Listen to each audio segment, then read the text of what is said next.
Hello guys, welcome back to your YouTube channel आज chemistry. मैं हूं आपका एजुकेटर शिवम मिश्रा। अरे गुरुदेव, ये क्या लेकर आ गए हैं? तो आपके लिए बवाल एकदम लेकर आए हैं। बवाल मतलब पूरा पेपर सॉल्व है सर। बायोलॉजी का सर इसमें फुल पेपर सॉल्व है सर। भाई साहब, अच्छा ये बताइए कोई भी यूट्यूब चैनल पढ़ा रहा है, खुलेआम से बोल रहे हैं आके यूट्यूब पे, कोई भी टीचर्स पढ़ा रहा है, वो क्या पढ़ाएगा आप सर बताइए। वो पढ़ाएगा जो पिछले साल का प्रश्न आया हुआ है। आप उनसे बोलिए, आज पूछिए आप उनसे जाके कि सर आप वो क्वेश्चन पढ़ाइए ना जो आप खुद बना रहे हैं। वो कहे नहीं यार, हम कैसे बनाते। वो कोई भी क्वेश्चन सर पढ़ाएंगे, वो पिछले साल से आए हुए पेपर है, क्वेश्चन है। क्यों ना हम ऐसे क्वेश्चन का डिजाइन करें जिसमें आपका पेपर भी कवर हो जाए और क्वेश्चन भी आ जाए। तो बस भाई साहब वही है करेजा। आप हर एक क्वेश्चन इसमें से वही पाएंगे जो आपको टॉपिक पढ़ाएंगे। आप दो ही पढ़िए, या तो सर आप सिलेबस पढ़िए, या तो आप सर सिलेबस पढ़िए, पूरा नोट्स बनाइए जो मैंने आपको पढ़ा दिया है, या तो आप पेपर पढ़िए, और जो मैंने 50 टॉपिक दिया था इसी में कवर हो जाएगा। परेशान मत होना, बाकी तो मैं कवर करवाऊंगा ही। टेंशन क्यों ले रहे यार, टेंशन क्यों ले रहे? 50-50 टॉपिक है ना, 25-25 टॉपिक आधे आधे वीडियो में खत्म कर देंगे, टेंशन मत लेना। देखिए सर, हमारी बातें बुरी लगेगी लेकिन सर माफी चाहते करे जाना। सबसे पहले वीडियो को लाइक करिए, चैनल को सब्सक्राइब करें, शेयर कर दीजिए करे जा। कसम है उनकी, तोड़ेंगे यार, तोड़ेंगे एकदम। 95 गुरुजी तोड़ेंगे एकदम। तो ये 2025 के लिए है। 70 नंबर का करे जाओ पेपर रहेगा। पास होने के लिए करे जा 23 नंबर की रिक्वायरमेंट रहेगी। अच्छा, ये 70 नंबर का गुरुदेव जो पेपर रहेगा, कितना नंबर स्कूल से मिलेगा? 30 नंबर। 30 में 29-28 फिक्स है, इसकी चिंता मत करना। 3 घंटे 15 मिनट का आपको टाइम मिलेगा। ये करे जवाब पेपर कोड रहेगा। ये क्या रहेगा आपका पेपर कोड? 348 CH। क्या सर आपका पेपर कोड है? प्रारंभ के 15 मिनट परीक्षार्थियों को प्रश्न पत्र पढ़ने के लिए क्या सर निर्धारित है?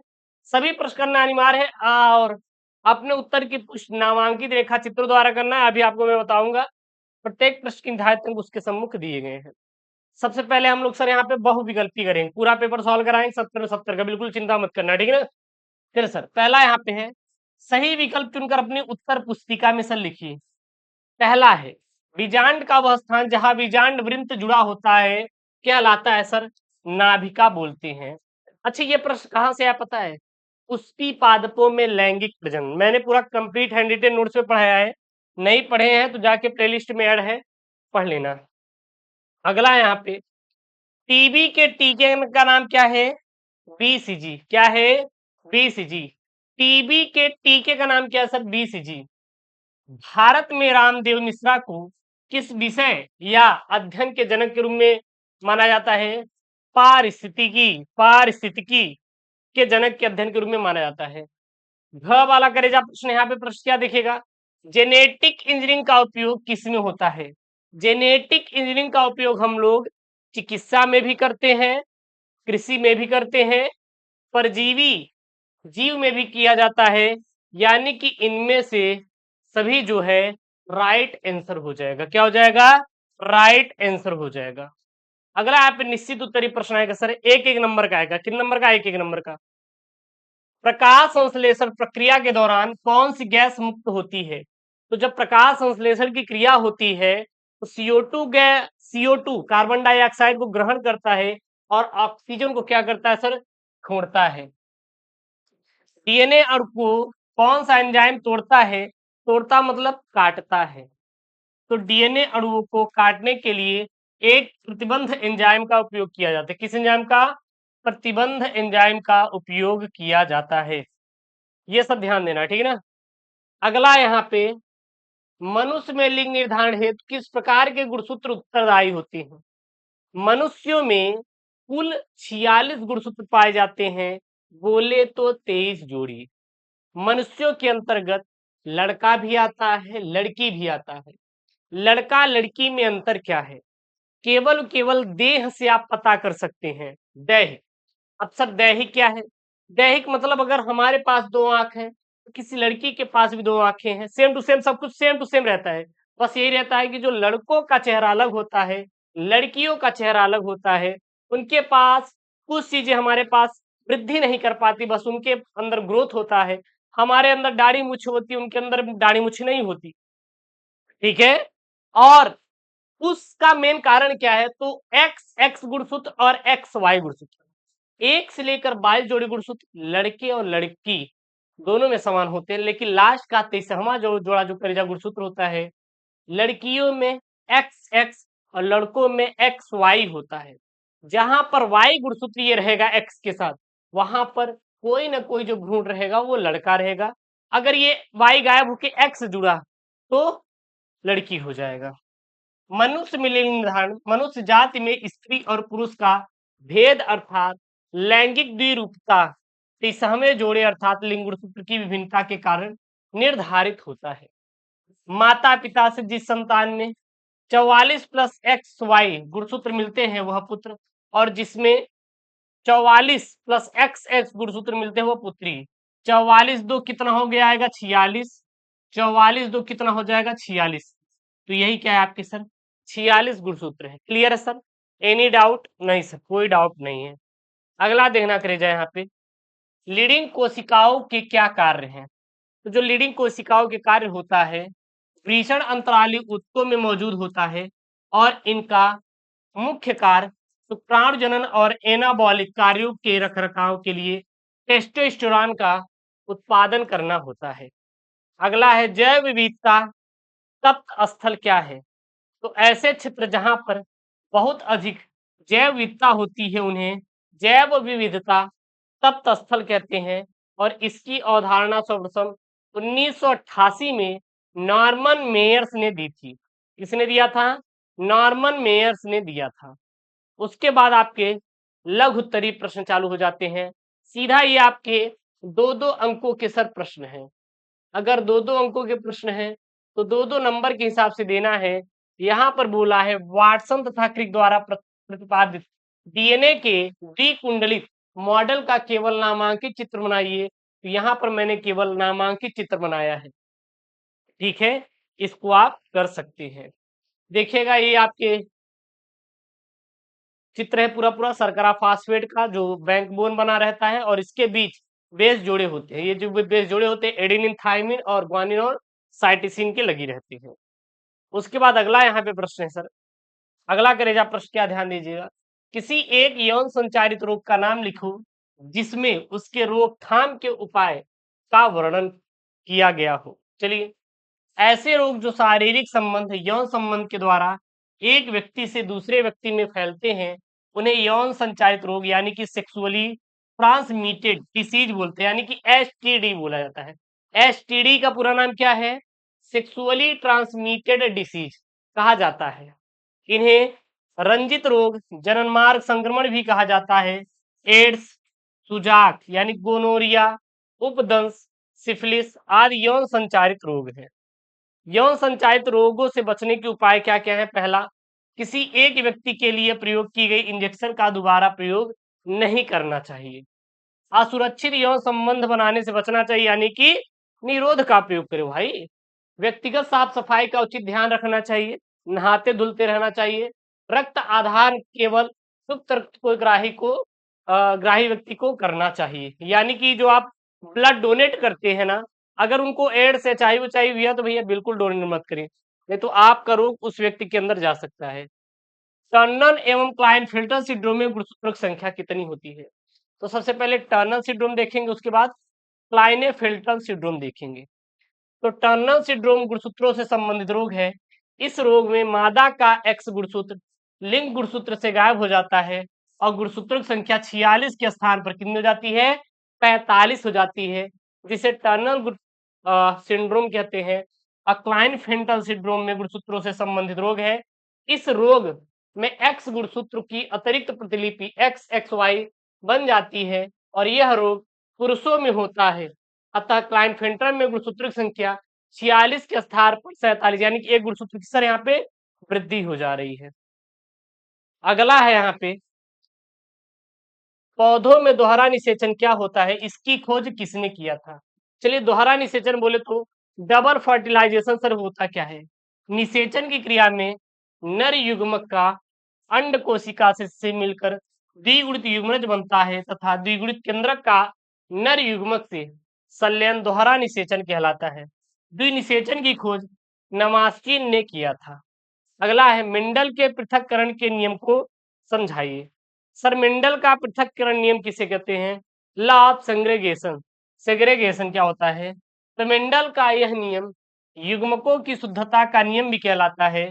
किसी लक्षण को संतति तक ले जाने वाले कारक अलग अलग हो जाते हैं तथा यह कारक अगली पीढ़ी में जाने से पूर्व पुनः युग्म बनाता है। इस कारण माता और पिता के कारक संतति में अपना प्रभाव दिखाते हैं। अगला लघु उत्तरीय टाइप सेकंड प्रश्न यहाँ पे 3-3 नंबर वाले हैं सर, नोट आउट करिए सर। 3 अंकों वाले ये सभी सभी क्या सर आपके प्रश्न है। प्रश्न क्या है यहाँ पे ध्यान देना है। जैव उर्वरक कैसे मृदा की उर्वरता को बढ़ाते हैं? अब ये सर जैव उर्वरक होता क्या है आपको पता है? हमारे यहाँ करेजा गाय होती है। क्या होती है? गाय होती है। और क्या होती है सर? भैंस होती है। जब हम लोग गाय और भैंस के जो गोबर होती है उनको इकट्ठा करते हैं और फिर बरसात तक उसको सड़ने दिया जाता है। बरसात में जब वो सड़ जाता है तो उसको 1 साल बाद अगर जब निकालेंगे तो वो काला काला हो जाएगा, यानी कि वो क्या बन जाता है? उर्वरक बन जाता है, खाद बन जाता है। और उसको जब आप फेंक देते हैं खेत में तो आपकी जो फसल की पैदावार होती है वो अच्छी हो जाती है। वही क्या है? जैव उर्वरक है। अच्छा, जैव उर्वरक में बहुत सारी चीजें होती हैं, जैसे केले के छिलके या घर से जो सब्जियों के छिलके उलके निकलते रहते हैं, वो सारे सारे इसी में आती हैं। तो विभिन्न प्रकार के अपशिष्ट पदार्थ जैसे गोबर, फलों एवं सब्जियों के छिलके, घास, भूसा, जीवों के मलमूत्र आदि को एक गड्ढे में इकट्ठा कर दिया जाता है, जहां नमी, हवा की उचित मात्रा उपस्थित होती है। सूक्ष्म जीव, कवक एवं जीवाणु की उपस्थिति में जैव रासायनिक अभिक्रिया द्वारा ये कंपोस्ट खाद में परिवर्तित हो जाते हैं और यह खाद फसलों के लिए अत्यंत उपयोगी होती है। इस जैविक खाद के उपयोग से मिट्टी की उर्वरा शक्ति काफी हद तक क्या होती है? बढ़ती है, क्योंकि ये मिट्टी की नमी में आसानी से घुल जाते हैं तथा मिट्टी की जल अवशोषण क्षमता को बढ़ा देते हैं। यानी जो अ, मिट्टी रहती है वो भुरभुरी टाइप हो जाती है और वो नमी को आसानी से खींच सकती है। इसके साथ साथ जैविक खाद से मिट्टी में लाभप्रद सूक्ष्म जीवों की संख्या बढ़ जाती है और मिट्टी में छिद्र बढ़ जाते हैं, जिससे गैसों का आदान प्रदान आसानी से होता है और इस तरह से जैविक खाद मिट्टी की संरचना को सुधार कर उर्वरा शक्ति को बढ़ाता है एवं फसल उत्पादन दर भी बढ़ाता है। अगला यहाँ पे ख वाला है प्रश्न देखिएगा। मरुस्थलीय पौधे और जंतुओं के अनुकूलन पर संक्षिप्त टिप्पणी लिखिए। तो मरुस्थलीय पादपों और जंतुओं के अनुकूलन क्या है? कम वर्षा वाले स्थान की जलवायु शुष्क हो जाती है तथा मिट्टी रेतीली और मृत हो जाती है। ऐसे स्थानों को मरुस्थल या रेगिस्तान कहा जाता है। इस प्रकार के आवासों में उगने वाले वनस्पतियों को मरुद्भिद कहा जाता है। इसके अतिरिक्त इन आवासों में पाए जाने वाले प्राणियों को मरुस्थलीय प्राणी से संबोधित किया जाता है। मरुस्थलीय क्षेत्रों में पाए जाने वाली मिट्टी में जल उपस्थित होने के बाद भी पौधे द्वारा इनका उपयोग नहीं हो पाता। ऐसे स्थान में लवण अम्ल की अधिकता हो जाती है। उसे हम लोग क्या बोलते हैं? संक्षिप्त टिप्पणी करना है, संक्षिप्त मतलब शॉर्ट में, तो मैंने टिप्पणी यहाँ पे कर दिया। अगला यहाँ पे एस्केरिसिता क्या है? एस्केरिसिता को एस्केरिसिस भी बोला जाता है। ठीक है, इसके बचाव व उपचार मतलब कि हम लोग एस्केरिसिस रोग से कैसे बच सकते हैं और क्या क्या उपचार हैं, क्या क्या बचाव है, वो आप लोग को बताना है। ठीक है, सबसे पहले जानते हैं एस्केरिसिता होता क्या है। तो एस्केरिसिता संघ एल्के हेमिस्थलीज के परजीवी एस्केरिस के संक्रमण से फैलता है। यह मनुष्य की आंत में संक्रमित भोजन के माध्यम से पहुंचता है और इसके अंडे मनुष्य की आंत में वृद्धि करके यकृत, हृदय, फेफड़े को संक्रमित करते हैं। इसके लक्षण जैसे क्या क्या है? पेट में ऐंठन, अतिसार, गैस्ट्रिक अल्सर, उल्टी, घबराहट आदि इसके मुख्य लक्षण हैं। अच्छा, इस रोग के रोकथाम और उपचार क्या क्या है? तो सबसे पहले आसपास के वातावरण को स्वच्छ रखना चाहिए, भोजन को मक्खियों के संपर्क से दूर रखना चाहिए। अप्रदूषित भोजन, जल आदि का उपयोग नहीं करना चाहिए। उपयोग मतलब क्या होता है करेजा? उपभोग। उपयोग का क्या मतलब है? उपभोग मतलब जो हम लोग खाते पीते हैं।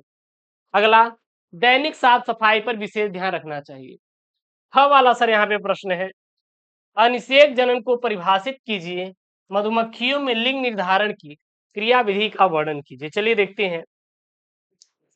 अनिषेक जनन इस प्रक्रिया में बिना निषेचन के माध्यम से मादा अंडे से भ्रूण का विकास होता है। इससे बने अधिकतर अंडे क्या होते हैं? अगुणित होते हैं, उसको अनिषेक जनन कहते हैं। मधुमक्खियों में लिंग का निर्धारण कैसे होता है? ध्यान दीजिएगा यहाँ पे। मधुमक्खियों में लिंग का निर्धारण मधुप ड्रोन द्वारा प्राप्त क्रोमोसोम की समुच्चय संख्या पर आधारित है। रानी मधुमक्खी का निर्माण शुक्राणु एवं अंडाणु के निषेचन के फलस्वरूप होता है तथा नर ड्रोन का निर्माण अनिषेचित अंडों से होता है। मादा द्विगुणित होती है जिससे गुणसूत्रों की संख्या 32 होती है, एवं नर जो होता है यह क्या होता है? अगुणित होता है जिसमें गुणसूत्र की संख्या कितनी होती है? 16 होती है। अगला प्रश्न है यहाँ पे सर, 5 का क क्या है? अनुवांशिक इंजीनियरिंग क्या है? स्वास्थ्य के क्षेत्र में अनुवांशिक इंजीनियरिंग के दो अनुप्रयोग लिखिए, मतलब आपको प्रयोग बताना है। चलिए सर देखते हैं यहाँ पे, अनुवांशिक इंजीनियरिंग होता क्या है? जीवों में वाहित लक्षण प्रारूप प्राप्त करने के लिए अनुवांशिक पदार्थ जीन या डीएनए खंड को जोड़ा या घटाया या सही किया जाता है, और यह प्रक्रिया अनुवांशिक अभियांत्रिकी कहलाती है। स्वास्थ्य के क्षेत्र में जीनी चिकित्सा यानी कि in health field gene therapy. Biotechnology का सर्वाधिक योगदान स्वास्थ्य सेवा के क्षेत्र में है। इसमें रोग का रोकथाम, रोग निदान, रोग नियंत्रण, चिकित्सीय कारक, जेनेटिक रोगों का सुधार एवं जीन नियंत्रण आते हैं। अगला यहाँ पे डीएनए और आरएनए में कोई 3 अंतर लिखिए। डीएनए क्या होता है सर? डीएनए का सबसे पूरा नाम क्या होता है? तो लिख लीजिए, deoxy deoxy ribo nucleic acid होता है। डीएनए का पूरा नाम डीऑक्सीराइबोन्यूक्लिक एसिड होता है। यह केंद्रक में पाया जाता है। पहला ये भी लिख सकते हैं कि यह डीऑक्सीराइबोन्यूक्लिक एसिड होता है, इसका पूरा नाम। इसमें पॉलीन्यूक्लियोटाइड की द्विकुंडली संरचना होती है और पेंटोज शर्करा डीऑक्सीराइबोज होती है। अगला है, इसमें एडेनिन के साथ थाइमिन क्षारक जुड़ता है। फिर यहाँ पे क्या है? आरएनए। आरएनए का पूरा नाम क्या हो जाएगा? Ribose nucleic acid. Ribose nucleic acid यह कोशिका द्रव्य में पाया जाता है। इसमें प्रायः एकल संरचना होती है, अर्थात यह एक सूत्री होते हैं। पेंटोज शर्करा राइबोज शर्करा होती है, और इसमें एडेनिन के साथ यूरेसिल क्षारक भी क्या होता है? जुड़ा रहता है। अगला यहाँ पे प्रश्न है, मानव इंसुलिन पर एक टिप्पणी लिखी, यानी मानव इंसुलिन होता क्या है? तो इंसुलिन हार्मोनल मधुमेह से ग्रसित व्यक्तियों के उपचार के लिए आवश्यक है। मानव शरीर में अग्नाशय की लैंगरहैंस की द्वीपिकाओं में डी कोशिकाओं द्वारा इंसुलिन हार्मोन स्रावित होता है। यह रुधिर में ग्लूकोज स्तर को नियंत्रित एवं नियमित करता है, और इंसुलिन के कम श्रावण से यकृत द्वारा ग्लूकोज का उपयोग कम हो जाता है, जिससे रुधिर में ग्लूकोज का मात्रा बढ़ने लगती है और व्यक्ति मधुमेह से क्या हो जाता है सर? ग्रसित हो जाता है। अगला यहाँ पे, मलेरिया परजीवी का केवल स्वच्छ एवं नामांकित चित्र। भैया ये सबसे इंपॉर्टेंट है करेजा, ये सबसे इंपॉर्टेंट है यार। इसमें आप आईएमपी लगाओ और करेजा इसे आप रट लेना यार। आप इसे करेजा क्या करना? रट लेना, ठीक है ना। एक बार आप इसका पूरा पूरा स्क्रीनशॉट ले सकते हैं, मैंने पूरा बनाया है। बस इसी प्रकार से आपको सेम टू सेम करके बनाना है, सेम टू सेम आपको करके बनाना है, ठीक है ना। अगला प्रश्न यहाँ पे 6 का क प्रश्न देखिए क्या है, मेंडल के योगदान पर संक्षिप्त टिप्पणी लिखे। अच्छा, मेंडल का योगदान क्या था? चलिए भैया, मेंडल के बारे में हम लोग यहाँ पे कुल मिला के लिखेंगे। ग्रेगर जॉन मेंडल का जन्म 2 जुलाई 1822 में हुआ था। एक जर्मन भावी ऑस्ट्रेलियाई ओगस्टीनियम पादरी एवं वैज्ञानिक थे। प्रथम अनुवांशिकविद थे। इन्हें अनुवांशिकी के जनक के रूप में जाना जाता है। इन्होंने वंशागति के मूल नियम बनाकर अनुवांशिकी की नींव डाली। मेंडल ने अपने संकरण प्रयोग 1856 से 1863 तक के लिए उद्यान मटर यानी पाइसन सेपटाइवम को चुना और उसके निम्न 7 जोड़ी विपर्यासी लक्षणों का क्या किया था, इन्होंने अध्ययन किया था। मेंडल का शोध एक छोटी शोध प्रक्रिया में पत्रिका में 1866 में प्रकाशित हुआ और सन 1900 तक उपेक्षित रहा। सन 1900 में 3 वैज्ञानिकों डीवरिच, कोरेंस व सेरमॉक ने मेंडल ने के नियमों की पुनर्बोध कर उन्हें पुनः सम्मान प्रदान किया और प्रभाविता का नियम, पृथक्करण का नियम व स्वतंत्र अव्यूहन का नियम मेंडल के प्रमुख नियम थे। निम्नलिखित के बीच आपको स्पष्ट मतलब कि अंतर स्पष्ट करना है। समष्टि और समुदाय, शीत निष्क्रियता और ग्रीम्स निष्क्रियता। सबसे पहले समष्टि और समुदाय के बीच हम लोग अंतर लिखते हैं। समष्टि या आबादी एक ही जात के जीवधारियों का वह समूह है जो किसी विशेष क्षेत्र में रहते हैं। समष्टि में केवल अंतःजातीय संघर्ष होता है। समष्टि संपूर्ण पारितंत्र को प्रदर्शित नहीं करते। और समुदाय जो होते हैं, सब समुदाय में क्या क्या होता है, तो किसी विशेष क्षेत्र में विभिन्न प्रकार के पौधे और जंतुओं की समष्टियों के समूह को समुदाय कहते हैं। इनमें अंतरजातीय संघर्ष होता है। समुदाय पारितंत्र को प्रदर्शित करता है। अब यहाँ पे शीत निष्क्रियता और ग्रीम्स निष्क्रियता में अंतर बताना है। तो सबसे पहले शीत निष्क्रियता क्या है? शीत ऋतु में जंतुओं की सक्रियता का कम होना, उपापचय क्रिया की मंद होना शीत निष्क्रियता कहलाता है। यह तप्त रक्त तथा ठंडे रक्त वाले जंतुओं में होता है। यह लंबी अवधि की क्रिया है। चमगादड़, अस्तरदानी पक्षियां, कीट पतंगे, छिपकली, भालू आदि इनके क्या उदाहरण हैं। इसके द्वारा शरीर के ताप को नियंत्रित होते हैं, जिससे कम ताप के कारण जंतुओं के आंतरिक शरीर का भाग क्या होता है, प्रभावित नहीं होता। अच्छा, ग्रीम्स निष्क्रियता सर क्या है, ध्यान देना इसे। ग्रीम्स ऋतु में जंतुओं की सक्रियता का कम होना, किसी नम स्थान या जमीन के अंदर जहां नमी हो जाकर निंद्रा लेना कुछ समय तक ग्रीम्स निष्क्रियता कहलाता है। यह केवल ठंडे रुधिर वाले जंतुओं में होता है। यह अपेक्षाकृत कम अवधि की क्रिया है। मधुमक्खी, केचुआ, मगरमच्छ, घोघा, मेढक, कछुआ इत्यादि आते हैं। इस क्रिया द्वारा भी जंतुओं के शरीर का ताप नियंत्रित होता है और इससे इनके शरीर से अतिरिक्त जल का क्या होता है, ह्रास नहीं होता। अगला यहाँ पे पॉलीमरेज श्रृंखला अभिक्रिया यानी कि पीसीआर को संक्षेप में समझाइए। पीसीआर होता क्या है? चलिए सर इसको देखते हैं हम लोग। पॉलीमरेज श्रृंखला अभिक्रिया में छोटे छोटे रासायनिक संश्लेषित अल्प न्यूक्लियोटाइड जो डीएनए के पूरक होते हैं के दो समुच्चयों एवं डीएनए पॉलीमरेज एंजाइम की सहायता से इन विट्रो यानी कि पारस्परिक विधि द्वारा उपयोगी जिनकी कई प्रतिलिपियां बनाई जाती हैं। अच्छा, पीसीआर का करेजा पूरा नाम क्या है? तो पॉलीमरेज चेन रिएक्शन। पीसीआर का पूरा नाम पॉलीमरेज चेन रिएक्शन होता है। एक चीज यहीं पे आपको बता दें, अगर आपको टॉपिक पढ़ना है तो शिवम सर बायोलॉजी हिंदी याद कर लीजिए नाम sir, Shivam sir biology Hindi YouTube channel पे आपको पूरे टॉपिक वाइज आपको क्वेश्चन मिल जाएंगे, वहां से आप पढ़ सकते हैं, ठीक है ना। चलिए, पीसीआर के प्रत्येक चरण में 3 चरण होते हैं। पहला निष्क्रियकरण निष्क्रियकरण डीएनए द्विरज्जु को हेलिकेज एंजाइम से पृथक किया जाता है और यह प्रक्रिया स्वस्थान यानी कि इन विवो में की जाती है, जबकि स्वपात्र यानी इन विट्रो में डीएनए रज्जुकों को 95 डिग्री सेल्सियस ताप पर 1 से 2 मिनट के लिए गर्म करके अलग किया जाता है। दूसरा है उत्क्रामक तापानुशीलन यानी कि एनिलिंग।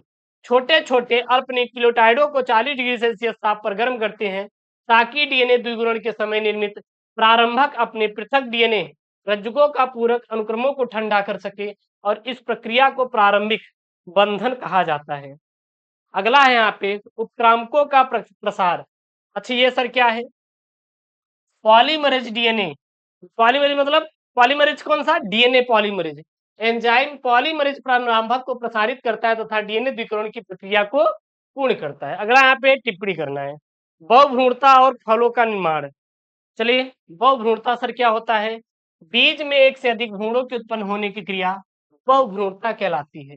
यह जीनोस्पर्म पौधे की विशेषता है। सीड्स कुल के पौधों में एक सामान्य घटना है। अगला है फल का निर्माण। फल वास्तव में परिपक्व अग्नाशय को कहते हैं। अंडाशय की भित्ति फल भित्ति का निर्माण करती है और फल भित्ति को 3 प्रमुख भागों में बांटा जा सकता है। कौन-कौन सा? बाह्य फल भित्ति, मध्य फल भित्ति और अंतः फल भित्ति। अगला यहाँ पे आगे इसके क्या-क्या लिख सकते हैं? कभी-कभी अंडाशय के अतिरिक्त पुष्पासन, दलपुंज तथा बाह्य दल भी फल भित्ति बनाने में सहायता करते हैं और ये फल असत्य फल कहलाते हैं।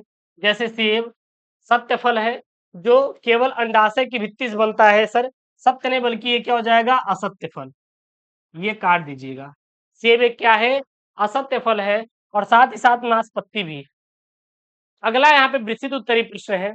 अच्छा ये सब सबसे इम्पोर्टेंट है सर। ये सबसे इम्पोर्टेंट है क्या यहाँ पे? मनुष्य में नर जनतंत्र का सचित्र वर्णन कीजिए। चलिए सर, ये देखिए भैया मनुष्य का क्या है? नर जनन तंत्र है। क्या है सर? नर जनन तंत्र है। ये देखेंगे तो यहाँ पे दोनों तरफ क्या है? मूत्रवाहिनी है और ये क्या होते हैं दोनों तरफ? शुक्रवाहक होते हैं। ये पूरा जो भाग होता है ये आपका वृषण होता है। वृषण में ही कई भाग होते हैं, जैसे अधिवृषण, शुक्रवाहिका, वृषण जालिका और वृषभ पालिकाएं होती हैं। ये जो होता है दोनों तरफ शुक्राशय होता है और ये क्या है? आपका मूत्राशय है। इसको क्या बोलते हैं? ये जो है प्रोस्टेट ग्रंथि बोलते हैं और यहाँ पे दो होते हैं दोनों तरफ, कंदब कंद मूत्र पथ ग्रंथि बोला जाता है और ये आपका क्या है? मूत्र मार्ग है और ये आपका क्या है? पेनिस का मेन हेड है। ठीक है ना? इसको देख लीजिएगा। अब हम लोग देखते हैं सबसे पहले प्राथमिक जनन अंग। चलिए देखते हैं प्राथमिक जनन अंग क्या होते हैं। वृषण पुरुष के प्राथमिक जनन अंग होते हैं। वृषण होते क्या है? यह एक जोड़ी होते हैं तथा उदर गुहा से बाहर वृषण कोष में स्थित होते हैं। वृषण अपने कुंडलित नलिकाओं के बने होते हैं जिन्हें शुक्रजन नलिकाएं कहते हैं। शुक्रजन नलिकाओं में शुक्राणुओं का क्या होता है? निर्माण होता है। शुक्रजन नलिकाएं वृषण जालक में खुलती हैं और वृषण जालक से 16 से 20 पतली शुक्रवाहिकाएं निकलकर एपिडिडाइमिस में जाकर खुलती है। अगला है यहाँ पे वृषण शुक्राणु यानी कि स्पर्म निर्माण का कार्य करते हैं। जो वृषण होते हैं ये शुक्राणु निर्माण का कार्य करते हैं और ये विशेषकर टेस्टोस्टेरोन हार्मोन्स का निर्माण करते हैं जो जनन में क्या होते हैं? सहायक करते हैं। सहायक जनन अंग क्या क्या होते हैं? ये अंग जनन प्रक्रिया में सहायता करते हैं और इन्हें सहायक नलिकाएं व सहायक ग्रंथियाएं भी शामिल होती हैं। सबसे पहले सहायक नलिकाएं देखते हैं तो जैसे यहाँ पे है आपका एपिडिडाइमिस। यह लगभग 6 मीटर लंबा पतला अत्यधिक कुंडलित नलिका होती है जो वृषण के अग्रपश्च और भीतरी भाग से ढकी रहती है। एपिडिडाइमिस में शुक्राणु संग्रहित एवं परिपक्व होते हैं। अगला है शुक्रवाहिनी। एपिडिडाइमिस की एक शुक्रवाहिनी निकलकर वक्षण नाल से होती हुई उदर गुहा में प्रवेश करती है। शुक्रवाहिनी मूत्रवाहिनी के साथ फंदा बनाकर मूत्रमार्ग के अधर भाग में क्या होता है? खुलता है। अगला है स्खलन वाहिनी। अच्छा सर स्खलन वाहिनी क्या है? शुक्राशय से दो छोटी पतली भित्ति वाली वाहिनियां प्रोस्टेट ग्रंथि से होकर मूत्रमार्ग खुलते ही इन्हें स्खलन वाहिनियां कहते हैं। अगला है पेनिस। यह एक मैथुन अंग है। मूत्र मार्ग मूत्र व वीर दोनों हेतु साझा मार्ग करता है और यह शिशुनाग पर क्या होता है? खुलता है। अगला है जहां सहायक जनन ग्रंथियां, तो जैसे शुक्राशय यह एक जोड़ी द्विफालिक थैलीनुमा रचना है। इसकी भित्ति ग्रंथिल होती है। इससे चिपचिपा द्रव स्रावित होता है जो वीर का मुख्य भाग बनाता है। यह शुक्राणुओं को क्या प्रदान करता है सर? पोषण प्रदान करता है और संरक्षण करता है। अगला है प्रोस्टेट ग्रंथि। यह ग्रंथि मूत्रमार्ग के अधर भाग के चारों ओर स्थित होती है तथा कई पिंडों की बनी होती है। इस ग्रंथि से हल्का अम्लीय तरल स्रावित होता है। शुक्राशय व प्रोस्टेट स्राव मिलकर सेमिनल प्लाज्मा कहलाते हैं और यह शुक्राणुओं के साथ मिलकर वीर्य बनाते हैं। अगला है काउपर्स ग्रंथि। अच्छा सर काउपर्स ग्रंथि क्या है सर? इन्हें बल्बो यूरेथ्रल ग्रंथि भी कहते हैं। काउपर्स ग्रंथियां मैथुन से पहले एक क्षारीय और चिकने द्रव का श्रावण करती हैं। यह मूत्रमार्ग की अम्लीयता को समाप्त करता है तथा योनि में पहुंचकर मैथिन क्रिया को सुगम बनाता है। अगला यहाँ पे और लास्ट वाला सर प्रश्न जो है वो है जैव प्रौद्योगिकी पर निबंध लिखिए। ये सबसे आपका एमपी वाला सर प्रश्न है और हर साल रिपीटेड होता है। ऐसा नहीं है ये एक साल ही आया है। आपके पेपर में 7 सेट बनते हैं, देखेंगे किसी न किसी सेट में ये रहता है। जैव प्रौद्योगिकी होता क्या है? बायोटेक्नोलॉजी होता क्या है? तो नए उत्पादों एवं सेवाओं हेतु प्राकृतिक विज्ञान जीवों, उनकी कोशिकाओं, उत्तकों तथा अंगों व आणविक अनुरूपों का समायोजन जैव प्रौद्योगिकी कहलाता है। और जैव प्रौद्योगिकी के मानव जीवन में महत्वपूर्ण उपयोगिता निम्नलिखित है। जैसे कृषि के क्षेत्र में जैव प्रौद्योगिकी का उपयोग करता है, मतलब उपयोग किया जाता है, जैसे पौधे की पोषण क्षमता बढ़ाने के लिए, कीट कवक प्रतिरोधक प्रजातियों का उत्पादन करने के लिए जैव उर्वरकों की उपयोगिता विकसित करना और पराग को संवर्धन द्वारा अवैध पौधे का तैयार करना। दूसरा, स्वास्थ्य व चिकित्सा के क्षेत्र में जैसे टीका, जीन अदला बदली, स्टेरॉयड हार्मोन्स और गर्भावस्था में रोगों की जानकारी। तीसरा, प्रदूषण नियंत्रण और जैव प्रौद्योगिकी में उपयोग किया करते हैं, उद्योगों के क्षेत्र में करते हैं, फॉरेंसिक साइंस में जैव प्रौद्योगिकी का उपयोग किया जाता है और इसके अनुप्रयोग निम्नलिखित है जो कि आप लिख सकती हैं। तो ये रहा सर आपका क्या, क्लास 12th बायोलॉजी का पूरा पेपर, मॉडल पेपर है मैंने बनाया है। और ऐसा मॉडल पेपर बनाया जो कि आपके यूपी बोर्ड एग्जाम 2025 में एकदम लड़ेगा सर, हर एक क्वेश्चन यहाँ से फंसेगा।